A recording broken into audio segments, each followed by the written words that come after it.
창세기 마지막 장을 우리가 봅니다. 50장 22절에서 26절 말씀을 통해서 우리가 하나님께서 마지막에 요셉을 통하여 뭐라고 말씀하신지를 살펴보려고 합니다. 이제 오늘은 이제 요셉의 죽음 이야기가 나오죠. 야곱이 죽고 또 요셉과 그 형제들의 문제를 해결을 하고, 그리고 오늘 마지막으로 요셉이 죽는 그런 내용입니다. 그래서 요셉의 죽음이 창세기의 마지막 부분을 장식하고 있는 것이죠. 창세기 1장 1절을 보면 처음에 하나님께서 그렇게 시작했다가 이제 그를 이집트의 관에 넣었더라, 이집트에서 관에 넣었더라라고 이렇게 이제 마치게 되어집니다. 참 하나님께서 시작과 끝을 이렇게 말씀을 해주고 있는데, 오늘 이제 죽음에 대한 이야기를 좀 많이 하려고 합니다. 이제 서론 부분에서만 그 얘기를 좀 하려고 하는데요. 먼저 이제 하나님께서 어떤 것을 이제 말씀으로 창조하실 때 선하게 창조하시지 않았습니까? 근데 흔히 저 역시도 이제 개신교 장로교에 있을 때 하나님께서 악을 창조하실 리가 없다. 왜 그러냐면 그렇게 배웠거든요. 그랬는데 성경을 자세히 보니까 킹제임스 성경을 통해서 보면은 그러진 않더라고요. 하나님께서는 선하게 창조하셨습니다만은 악도 재앙도 창조했다라고 말씀을 하고 있습니다. 그러니까 하나님께서 악을 창조하셨습니다만은 그렇다고 해서 하나님이 나쁜 분은 아니잖아요. 죄를 창조하지는 않으셨습니다. 악은 창조를 하셨는데 죄를 창조하지는 않았습니다. 죄는 저 루시퍼, 마귀를, 사탄을 통해서 들어오게 되어진 것이죠. 그러니까 이제 그런 악에 대한 부분을 말씀할 때 왜 그런 부분 속에서 사람이 죽느냐, 이제 그런 얘기가 나오지 않겠습니까? 죄인은 이 땅에 태어나서 마지막에 이제 지금의 입장에서는 요셉도 그렇지만 관에 집어넣지 않습니까? 왜 하나님은 그렇게 하셨을까? 또 우리가 의문을 가지고 꼭 이렇게 할 수밖에 없었을까? 막 불만도 가지고 별의별 생각 많이 하신 분들도 있더라고요. 그런 것들을 우리 내중심 가운데 생각해 보면 불만이 많죠. 신이라고 할 때는 그냥 마냥 완벽한 분만 생각을 하잖아요. 물론 하나님은 완벽하신 분이지만, 근데 오류가 없으시고 선하신 분이잖아요. 근데 사탄 마귀의 그런 타락 부분이 또 있어서 악이라고 하는 것도 주님께서 만드셨으니, 근데 그 몸이 죄 가운데 죽는다라고 성경은 말씀하고 있는 거 아니겠습니까? 그러니까 하나님께서 창조를 하신 가운데에 거기에 이 땅에 또 사람들을 거할 수 있도록 만들어 주셨고, 그 땅에 죄가 있고 또 사망이 있다라고 성경은 말씀을 하고 있는 겁니다. 창세기 1장부터 마지막 장까지 그런 부분이라는 거죠.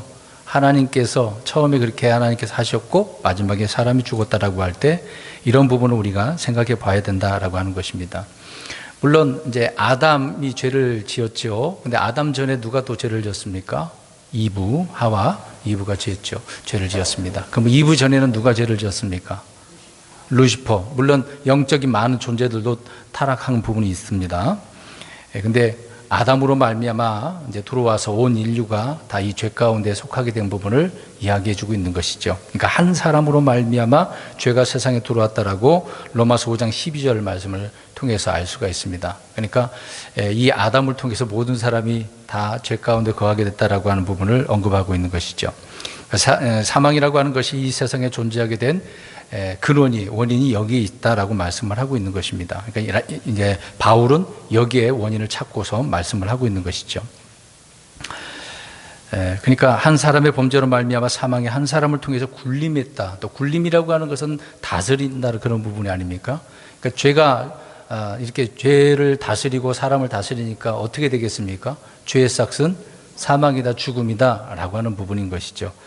그러니까 하나님께서는 선하게 창조를 하셨는데 이 죄가 들어와서 죽음이라고 하는 것이 있게 되어져서 많은 사람들이 죽게 된 것이다, 이제 그 얘기를 하고 있는 것입니다. 또 로마서 5장 21절에 이것은 죄가 굴림하여 사망에 이르게 한 것 같이라고 말하고 있는 겁니다. 그러니까 죄가 굴림하니까 사망에 이르게 됐다라고 하는 것이죠. 그래서 육신으로 살면은 어떻게 되겠습니까? 육신으로 살면은 죽는다, 그 얘기를 하고 있는 겁니다. 우리가 육신 안에 있을 때에 또 죄의 활동이 우리 지체 안에서 일하고 사망에 이르는 열매를 맺게 한다라고 로마서 7장 5절에도 계속 로마서 이런 부분을, 죄에 대한 이야기를 사도 바울은 언급을 하고 있는 것이죠. 그러니까 죄와 사망의 관계는 뗄래야 뗄 수가 없는 겁니다. 항상 붙어 있는 거죠. 죄의 사망. 우리가 흔히 이제 식물을 심게 되면 뿌리로부터 이제 양분이 이제 들어가서 결국 뭐가 나옵니까? 열매가 있게 되는 거죠. 그러니까 뿌리와 열매도 그런 것처럼 또 원인과 그 결과의 관계가 바로 이런 거다. 그러니까 죄와 사망의 관계가 이렇게 연결되어져 있다라고 말하고 있는 것입니다. 사람은 죽기 위해서 태어난 것처럼 또 태어난 순간부터 죽음을 향해서 나가는 거죠. 이 세상에 응애 태어난 순간부터 그냥 영원히 살아가는 게 아니라 죽기 위해서 언젠가 죽게 되는 거죠. 태어나자마자 죽는 아이들도 있고 나이 들어서 죽는 사람도 있고 중간에 병들거나 또 사고로 죽는 사람들, 기근이나 또 먹지 못해서 죽는 사람도 있고 전쟁에 의해서 죽는 사람도 있고 천재지변에 의해서 죽는 사람도 있고 다양하지 않습니까? 언제 죽을지는 몰라요. 그러니까 태어나면 죽기 위해서 죽음을 향해서 나아가고 있다라고 하는 부분이 되겠죠. 근데 이것을 사람들은 운명이라고 그럴 것입니다. 그렇진 않아요. 성경적으로 보면 운명이라고 할 수 없는 것이죠. 어떤 환경 때문의 문제도 아니고 성경은 무엇 때문이라고 이야기합니까? 죄 때문이라고 이야기합니다. 그러니까 우리는 분명히 아셔야 됩니다. 사람이 죽는 것은 죄 때문이다. 다른 원인이 아니에요. 죄 때문에 죽는다라고 성경은 분명하게 말씀을 하고 있는 거죠. 이런 부분에 있어서 많은 사람들이 죄 문제를 해결하지 않고 뭔가 얻으려고 합니다. 철학자 같은 경우에는 어떤 깨달음 완성을 이제 추구하려고 계속해서 이렇게 나아가는 거죠. 죄 문제를 해결하지 않고 그들은 그것이 옳다라고 생각하기 때문에 그렇습니다. 과학자들 같은 경우에도 죽음의 문제를 해결하지 않고 생명에 대한 연장을 하기 위해 다양한 연구도 많이 하지 않습니까? 짐승의 심장도 사람 몸에다 한번 넣어보기도 하고 오래 살아보려고. 그래도 이제 그게 되겠습니까? 영원히는 못 사는 거잖아요. 이 죽음의 문제를 해결하지 않고서는 안 된다라고 성경은 말씀을 하고 있는 겁니다. 그래서 성경에 이 문제를 해결해야 된다라고 창세기에서부터 계속 강조를 하고 있는 겁니다. 끝에 오늘 마지막 부분이 요셉의 죽음이라고 이야기할 때 우리는 지금 이것을 생각하고 있는 건데 죽음이 얼마나 무서운지를 우리는 알고 있어야 되거든요. 지금의 우리 그리스도인들의 입장에서는 사실 이 죽음은 어떻습니까? 두려운 것입니까? 아니죠. 오히려 죽음은 감사하죠. 왜 그러냐면 죽어도 우리는 살아나니까, 부활하니까, 영원토록 주님과 함께 살게 되니까 그러는 거죠. 그러나 믿지 않는 사람들은 이 부활의 영광이 없기 때문에 오히려 그 죽음은 굉장히 두렵죠. 우리 그리스도인들은 이런 면에 있어서는 죽음이 두렵지 않는 문제인 것입니다. 그러니까 아무튼 다시 말씀드리지만은 사람이 죽는 것은 죄 때문이다라고 하는 것이죠. 그러니까 사망의 원인이 죄고 그 결과가 사망이라고 하는 말씀을, 진리를 성경은 계속해서 언급하고 있다라고 하는 것입니다. 이제 첫째 사람이라고 하는 아담, 그 아담이 사람이 처음 죄를 지을 때 어떻습니까? 죄를 지었으니까 하나님께서 반드시 이거 먹으면 어떻게 된다 그랬어요? 죽는다. 근데 사실 그 당시에 목숨이 끊긴 건 아니잖아요. 다른 부분에 있어서 뭔가 죽었다라고 하는 부분이 되고 나중에 나이 들어서 죽은 부분이긴 하지만 죄 가운데 살다가 죄 가운데 죽는다라고 하는 것을 말씀하고 있는 부분인 것이죠. 근데 처음 죄를 지었을 때 에덴 동산에서 그들이 부끄러워서 숨었어요. 숨으니까 하나님께서 어떻게 하셨습니까? 가만히 계셨습니까? 너희들 어떻게 하나 보자. 내 명령을 어겼으니까 어떻게 되는가 보자. 이제 그렇게 하나님께서 기다리고 계셨을까요? 어떻게 하셨습니까? 아니 그렇게 하시기 전에 어떻게 하셨냐고. 찾으셨잖아요. 오늘 이제 그 얘기 나오는 거예요. 찾아오신 거죠.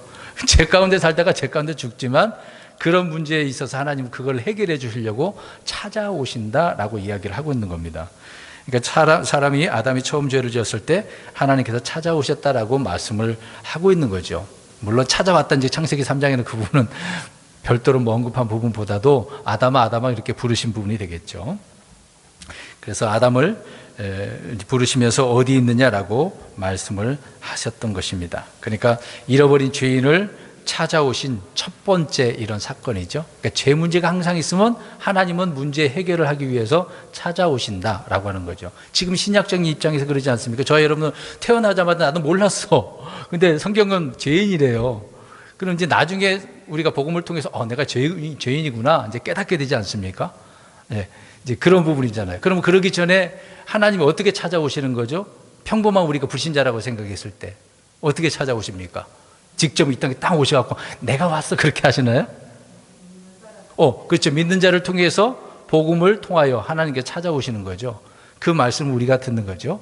들어서 이제 마음에 받아들이고 그래서 의에 이르고 입술로 고백하게 되어지고, 그렇죠. 이제 그렇게 되어지, 순수가 그렇게 되어진 것입니다. 그러니까 하나님은 찾아오신다. 항상 잃어버린 죄인을 찾아오신 하나님이라는 거죠. 근데 아담이 먼저 찾았나요? 사실 우리가 여전히 육신적으로 그리스도인이라 할지라도 죄를 짓잖아요. 죄를 지으면 어떻습니까? 하나님을 먼저 찾나요?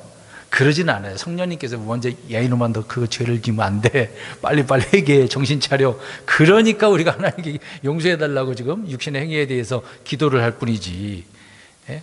내가 먼저 찾는 경우는 없습니다. 성경에도 보면 의인도 없고 하나님을 찾는 이도 없다고 하지 않았습니까? 그러니까 하나님이 죄 가운데 있는 자들을 위해서 어떻게 하신다?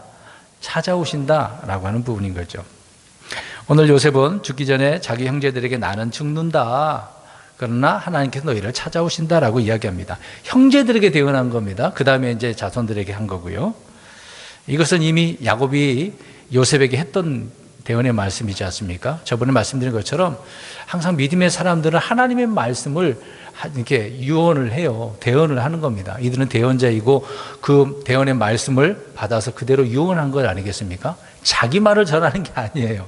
야, 나 죽으니까, 물론 어디에 묻어달라고 하는 그런 하나님의 말씀 명령이 있고 또 약속이 있었기 때문에 그러는 거죠. 오늘 요셉도 뼈를 가져가라고 하는 것처럼 다 이유가 있는 것이죠. 그러니까 자기에 대한 어떤 유언을 하지 않는 거예요. 내가 이렇게 살았으니까 너희도 잘 살아야 돼.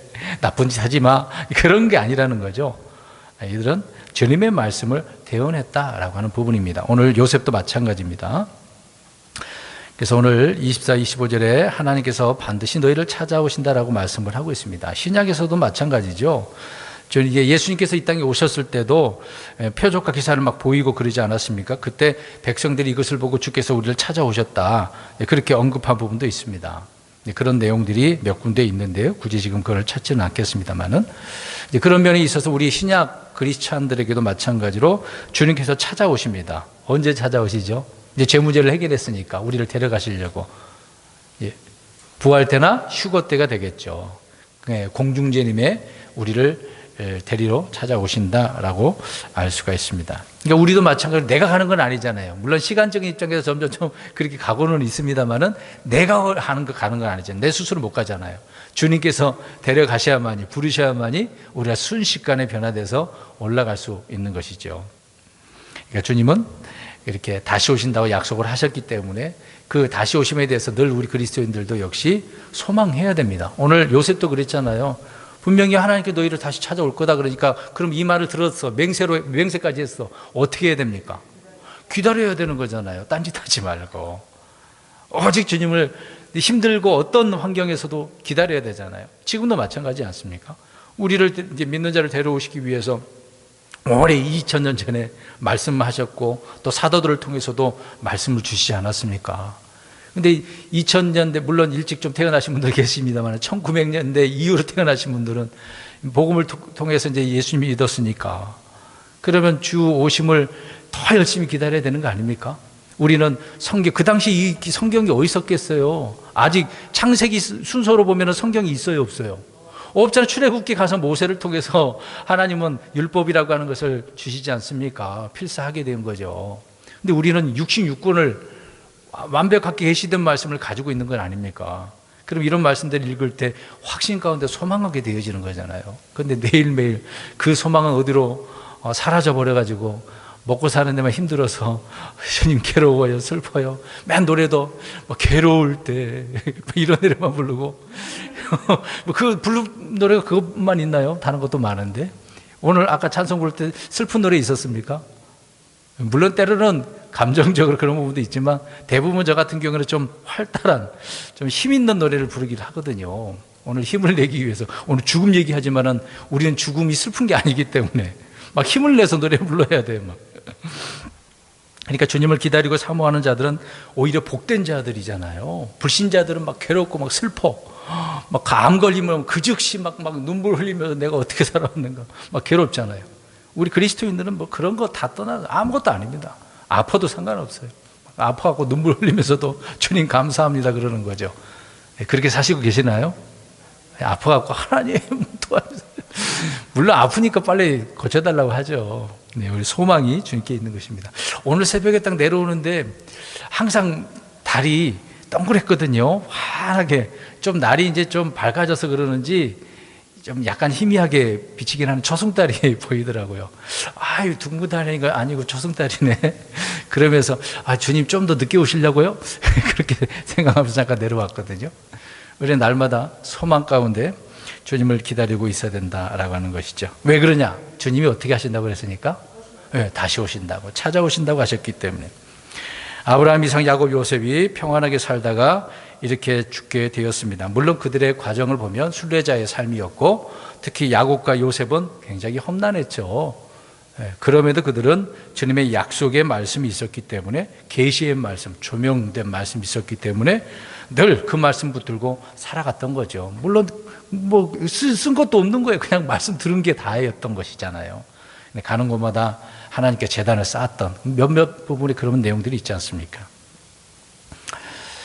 아무튼 주님의 말씀은 그대로 이루어진다는 거죠. 약속하셨으니까 언제 이루어질지는 모르지만 반드시 이루어지는 거잖아요.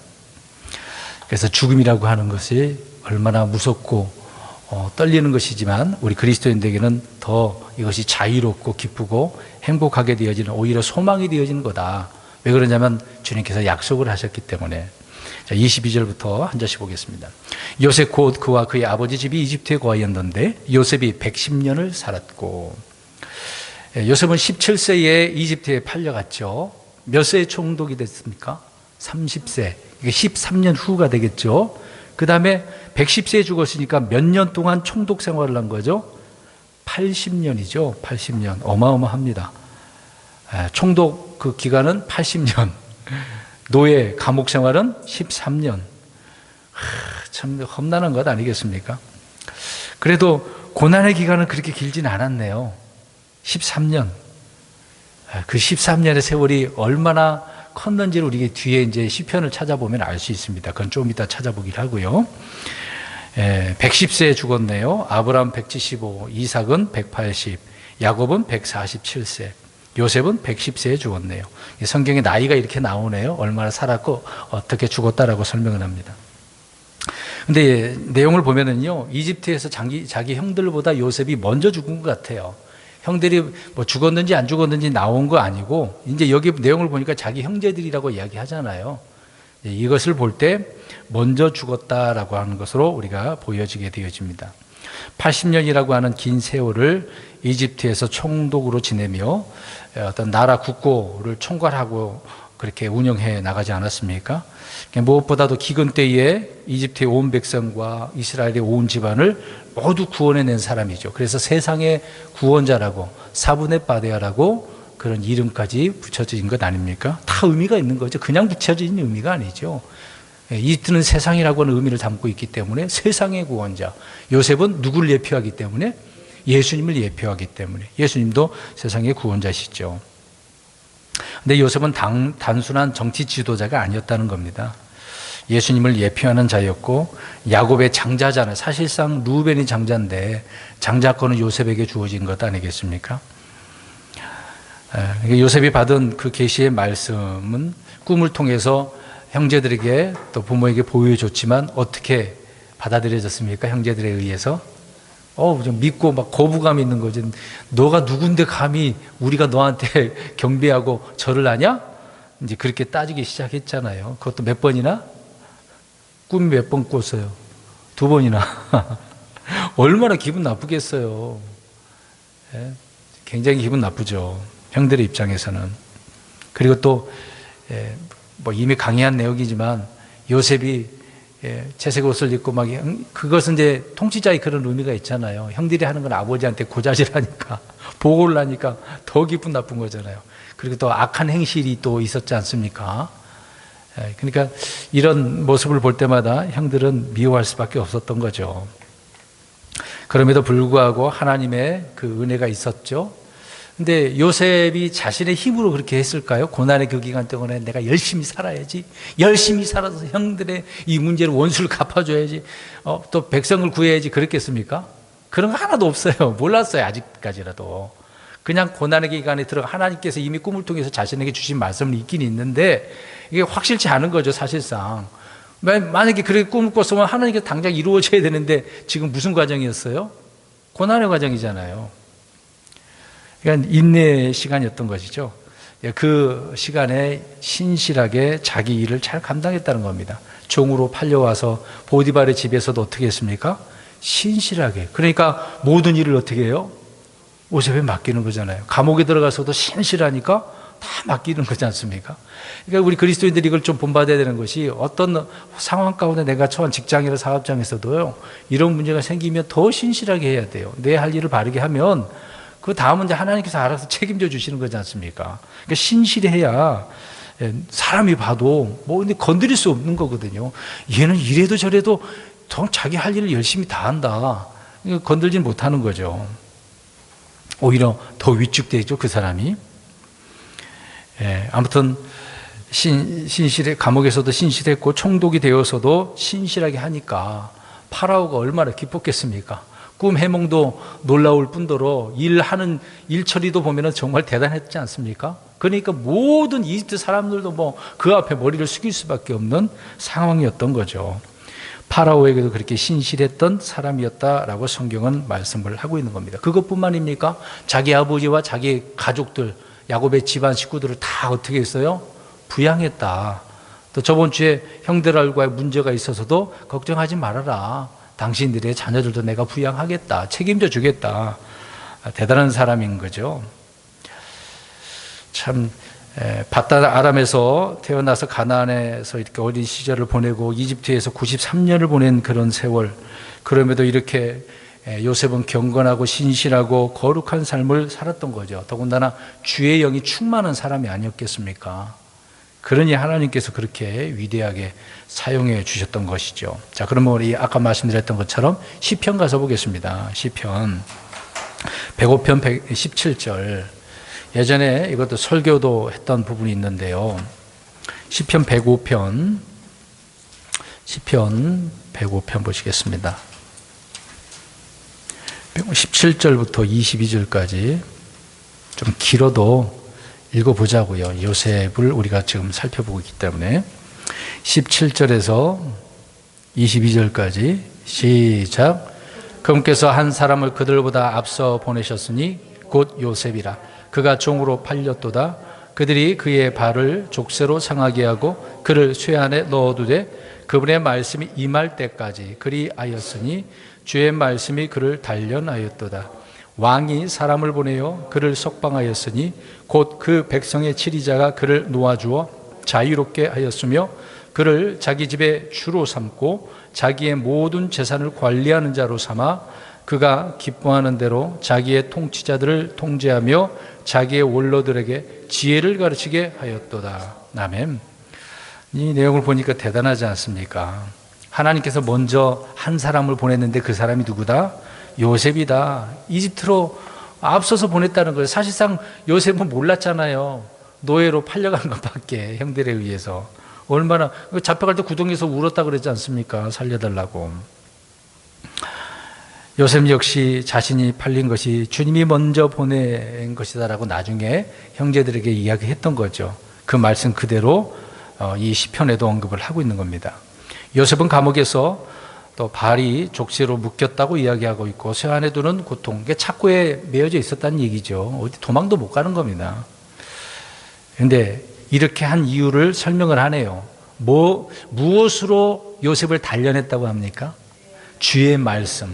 주의 말씀이 단련했다. 그 말씀이 요셉에게 있어서는 어떤 상황입니까? 사실 고통 가운데 있는 거잖아요. 어려움이잖아요. 환난 아닙니까?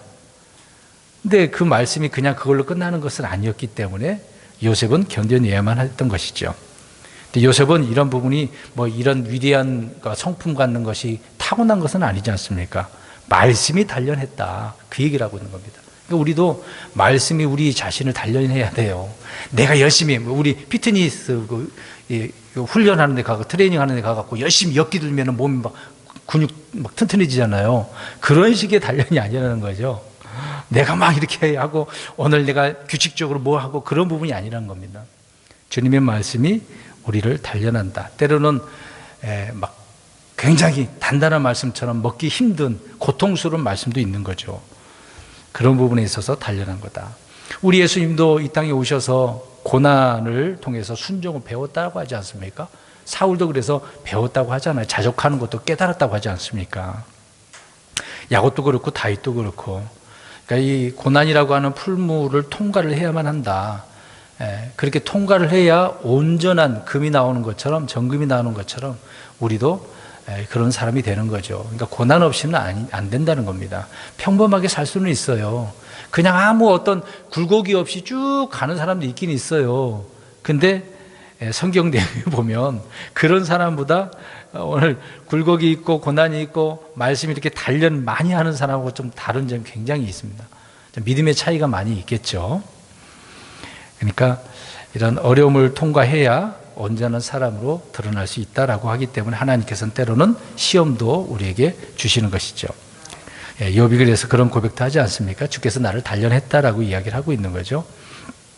그래서 용광로로 들어가야만 했던 거죠. 그러니까 이집트도 용광로라고 표현하고 있지 않습니까? 그러니까 하나님께서 이렇게 오래전에 집어넣은 거예요.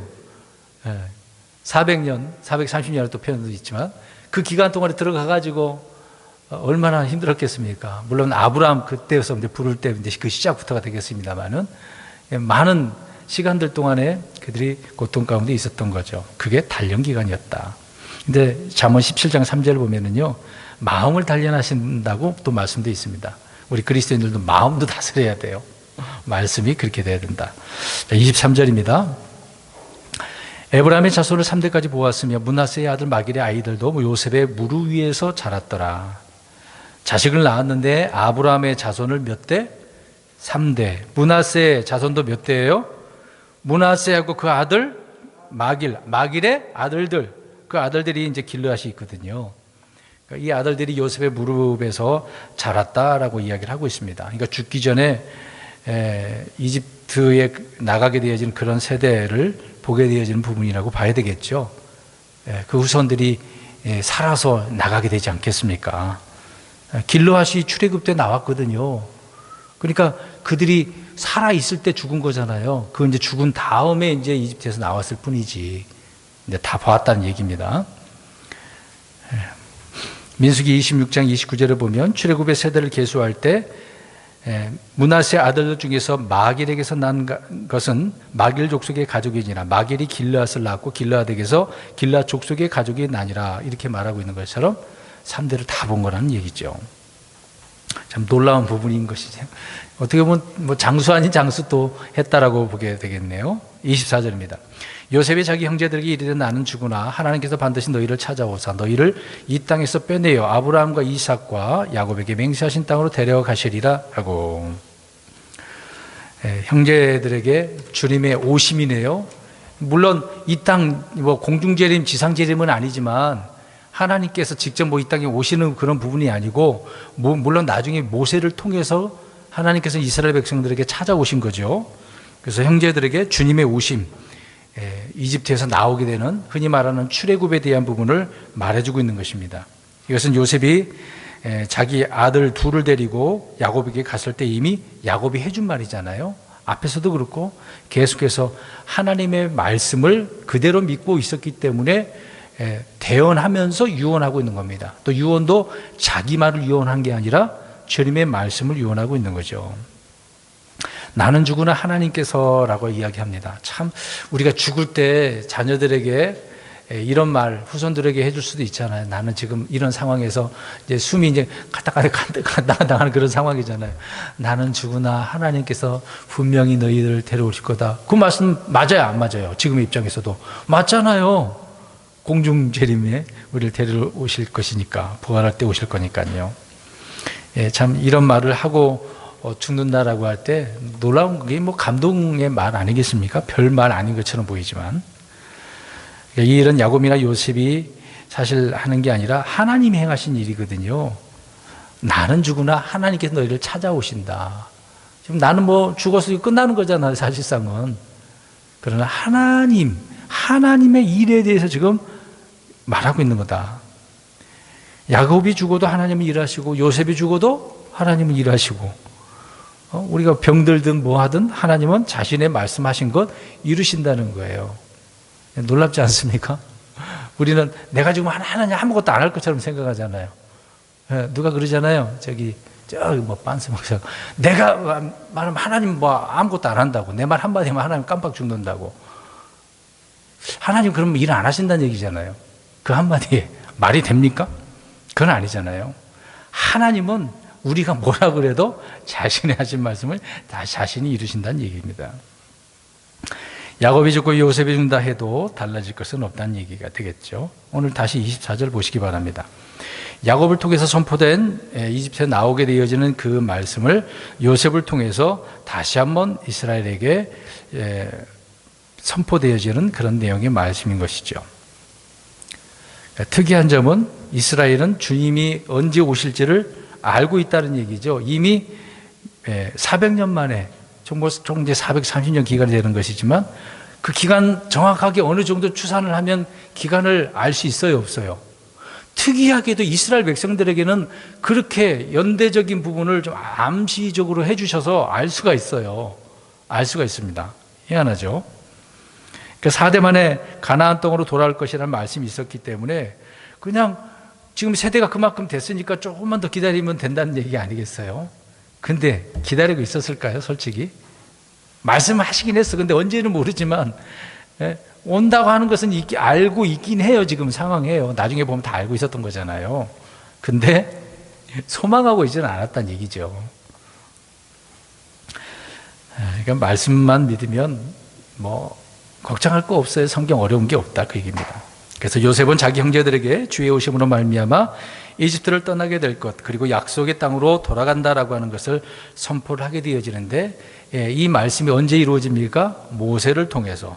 출애굽기 3장 16절에 그 말씀이 나오는 거죠. 거기에 보니까 끝부분만 제가 읽겠습니다. 내가 분명히 너희를 찾아와 너희가 이집트에서 당한 일을 보았노라. 하나님께서 내려다 보셔서 찾아오셨다고 이야기하고 있습니다. 이스라엘 백성들이 고통당하는 것을 보셨다고 이야기하잖아요. 모세를 통해서 우리에게 말씀을 해 주셨던 거죠. 그러니까 주님은 반드시 그 말씀을 성취하시는 것 아니겠습니까? 주님의 그 오심이 얼마나 놀라운지 기다리는 사람은, 그렇구나, 이제 모세가 짠하고 왔어, 하나님께서 이렇게 보내서 왔다 그러면 기다리는 사람은 어떻게 하겠습니까? 두 손 두 발 들고 그래요, 언제 나갑니까? 그렇게 나오겠지 않겠습니까? 근데 모세가 와서 말을 하니까 네 말 어떻게 믿냐? 그래서 모세가 가기 전에 하나님을 통해서 뭘 보여주라고 그랬어요? 막대기를 어떻게 하라고 그랬어요? 보여주라고 그랬잖아요. 네? 물론 파라오에게도 보여주지만 이스라엘 사람들에게도 표적을 보여주잖아요.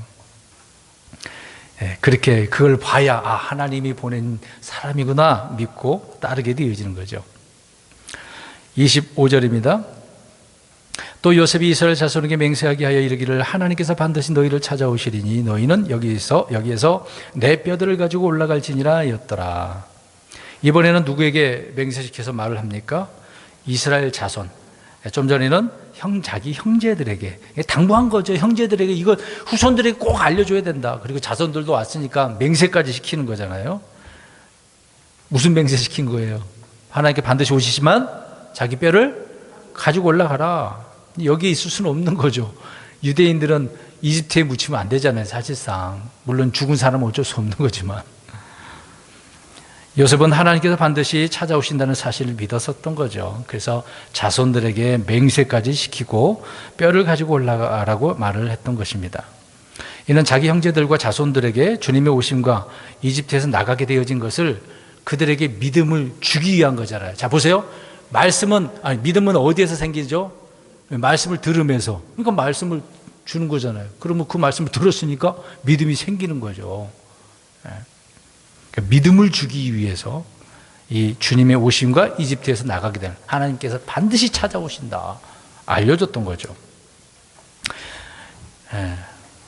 요셉은 죽으면서 자신이 하고 싶었지만은 물론 하지 못한 일들을 후손들에게 그런 거 한 건 아니잖아요. 다른 거 없어요. 아까도 말씀드린 것처럼 오직 무슨 말만 하는 거예요? 주님의 말씀만, 다른 거 없어요.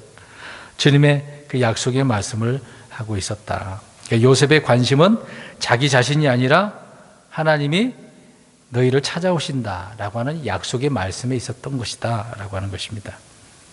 히브리서 11장 22절에도 보니까 믿음으로 요셉은 죽으면서 이스라엘 자손들이 떠날 것에 대하여 말하고 자기 뼈들에 관해 명령을 주었다라고 이야기를 하고 있습니다. 그러니까 떠날 것에 말했다. 떠날 것. 그러니까 요셉은 말씀하신 하나님께서 그 말씀을 이루시는 신실한 분이고 또 불변하시는 그런 분이라고 말씀을 전하고 있었던 거죠. 또 믿음만 단순히 주려고 한 건 아니다. 반드시라고 하는 말이 어떤 분이라는 얘기예요? 하나님이 신실하신 그런 분이라는 거죠. 자, 이렇게 요셉은 죽었지만 이제 모세가 그 뼈를 가지고 나가는 거, 이제 모든 백성이 맹세까지 했으니까 다 알아요, 몰라요? 이제 아는 거죠. 그러니까 뼈 가져갈 때 이 뼈가 뭐야? 이거 왜 가져가? 그런 사람이 있겠어요? 아무도 없죠. 이 부분에 대해서는 맹세를 해놨기 때문에 안정장치가 딱 되어져 있는 거죠. 요셉이 이스라엘 자손에게 내린 명령은 그래서 모세를 통해서 성취하게 되어진 것이다 라고 말씀을 하고 있습니다. 그러니까 하나님께서 다시 찾아오신다는 건 참 복된 말씀이라는 거죠. 에스겔서 34장 11절에도 보면 주 하나님이 이같이 말하노라 보라 나 곧 내가 내 양들을 찾으며 그들을 찾아내리라 라고 말씀을 하고 있습니다. 찾아오실 것을 약속했는데 그것은 이스라엘 백성들에게 지금도 그 말씀은 유효한 거지 않습니까? 우리 교회가 하늘로 올라가게 되어지면 그때 이스라엘은 몇 년 동안 7년인데 전 3년만 후 3년만 후 3년만 후 야곱의 고난으로 엄청난 고난이 되는 거죠. 그런 끝부분에 주님께서 찾아오셔요. 우리 예수님이 어린 양 되신 예수님께서 많은 주의 성도들과 같이 내려오지 않습니까? 찾아오시는 거죠. 그런 이후에 세상의 것들은 심판할 건 심판하고 천년왕국에 그들을 데리고 들어가셔야 되는 것이죠. 그러니까 아직도 저들은 이스라엘 백성 유대인들은 방황하고 있지만 주님의 그 약속의 말씀은 아직도 있다. 그 얘기인 것입니다. 마지막 26절 이렇게 요셉의 110세의 죽음에 그들이 그의 몸에 향료를 넣고 그를 이집트에서 관에 넣었더라. 110세에 죽었네요. 앞에도 한 번 얘기했습니다마는 죽었습니다. 요셉의 그 인생을 살펴보면 엄청난 고통이죠. 슬픔이죠. 얼마나 위태위태했겠습니까? 총독되기 전까지는 감옥에 들어가서도 꿈 해몽을 잘 해줬는데 그 사람이 어떻게 했어요? 잊어버렸어. 잊어버렸어. 그리고 때마침 또 파로가 꿈을 꾸니까 또 그거 생각나게 하잖아요. 다 그것도 작전이야. 누구 작전이에요? 하나님의 작전. 우리는 그런 순간도 하나님 날 또 버렸나 보다. 원망하게 될 수도 있어요. 근데 내가 원하는 때는 안 되는 거잖아요. 내가 원하는 때는 이렇게 되기는 참 좋겠다라고 생각하지만 하나님은 그게 아니라는 거죠. 하나님은 자신의 때를 기다리고 있는 것이죠. 그러니까 성경 역사를 보면 하나님이 일하시는 거예요. 하나님께서 만드는 그 시간만큼 다 그때마다 이루어지는 건데 우리는 중간에 사사건건 간섭을 하잖아요. 하나님을 우리는 밟고 올라가가지고 하나님 이렇게 해주세요. 저렇게 해주세요. 누가 하나님이에요? 자기가 하나님이에요. 우리 그리스도인들 그러잖아요. 기도 안 들어지면 하나님 왜 이렇게 하십니까? 이렇게 해도 좋은 거 아닙니까? 그렇게 기도할 때가 많잖아요. 답답하죠, 사실상. 눈에 보이지 않으면은. 근데 우리가 성경 보면 하루아침에 막 순식간에 다 이루어지나요? 성경 내용만 봐도 우리는 짧게 그냥 읽었습니다만은 그 많은 수십 년, 수백 년의 그 기간을 짤막하게 성경을 통해서 그랬구나. 그래, 그 정도로 생각하면 안 되는 거죠. 우리는 살면서 지금 당장이 아니어도 죽기 전까지라도 응답해 주시면 감사한 거죠. 그때를 기다려야 되는 거다. 이제 관에 넣게 되어지네요. 야곱의 몸에다가도 그렇게 방부제 처리를 한 겁니다. 향료를 넣었다는 것은 방부제 처리를 한 거죠. 썩지 않게 했다. 이집트가 그런 기술이 발달했기 때문에 이렇게 미이라 만드는 거 아니겠습니까? 우리가 간혹가다 미이라 발견하게 되어지면 그대로 있는 것을 보죠. 근데 우리가 방부제 처리 안 하면 우리나라 같은 경우에는 그냥 대충 이것저것 둘러싼 다음에 넣으면 어떻게 됩니까? 물론 화장도 하지만 땅에다 묻으면 어떻게 돼요? 다 이제 썩어서 살은 없어지잖아요. 뼈만 남잖아요. 그것도 잘 묻어야 돼. 나무뿌리 많은 데다가 제대로 거기다 정리하지 않고 넣게 되어지면 뿌리가 막 들어와가지고 뼈 속에 다 들어간다니까요. 제가 봤지 않습니까? 할아버지 무덤 더 이상 관리 못한다고 그래서 가서 다 파헤쳐 내가지고 부셔서 이제 뿌렸거든요. 근데 끄집어 낼 때 그 모습을 봤습니다. 와, 참 안 좋더라고요. 흉측하더라고요. 그 사람의 뼈가 그래요. 그러니까 방부제 처리를 하니까 좋겠죠. 네, 드디어 관에 묻혀서 죽게 되어진 것을 보게 되어집니다. 근데 여기에서 이제 창세기가 끝나는 부분이잖아요. 뭐 어떻게 끝난 거죠? 쉽게 얘기해서 죽었다. 관에 들어갔다라고 하는 것은 죽었다. 그래서 앞에 처음에는 말씀을 드렸던 것입니다. 이제 이 문제가 이게 죄 짓고 죄에 의해서 죽으면 어떻게 되는 겁니까? 그걸로 사람들은 끝나잖아요, 사실상. 근데 하나님께서는 보실 때 죽으면 끝나는 게 아니고 그 다음에 뭐가 있어요? 심판이 있는 거잖아요. 우리는 말씀을 통해서 믿으니까 그렇지만 불신자들은 무슨 소리야 그렇게 할 수도 있겠죠. 그래도 그들은 죽음이 두렵지만은. 그러니까 이런 문제를 주님께서 해결하시기 위해서 구속하신 하나님에 대한 내용이 출애굽기에 나오는 겁니다. 이게 창세기는 죽음으로 끝나니까 이 죽음의 문제를 해결할 수 있는 우리 하나님이 어떤 분인가, 구속의 하나님이라는 그분을 출애굽을 통해서, 모세를 통해서 말씀해 주고 있는 거죠. 나중에 출애굽을 강의하게 되어지면 구속의 하나님에 대해서 말씀을 또 드리도록 하겠습니다. 이런 것처럼 우리가 신약에 와서도 구속의 주님이 어떤 분인지를 알고 그분을 통해서 우리가 영원한 생명의 삶을 살게 되어지는 것이죠. 아무튼 오늘 말씀에 정리를 하면 단 한 가지입니다. 하나님께서 다 반드시 어떻게 하신다? 찾아오신다. 유대인은 유대인들에게, 우리 그리스도인은 그리스도인들에게 찾아오신다. 이런 약속의 말씀을 지키시는 하나님이기 때문에 우리는 그 말씀을 오늘 믿음의 사람들이 붙들고 있었던 것처럼 붙들고 주님을 소망하는 저와 여러분들이 되시기를 주의 이름으로 축원합니다.